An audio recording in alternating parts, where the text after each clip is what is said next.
Inilah huruf cara mudah agar Samsung Galaxy ChromeBook Go Anda ini otomatis masuk ke mode tidur.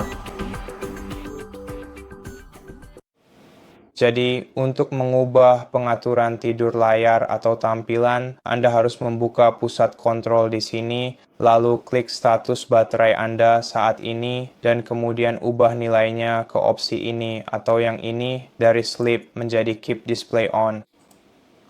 Logo Anda juga bisa mengubah kedua nilai tersebut.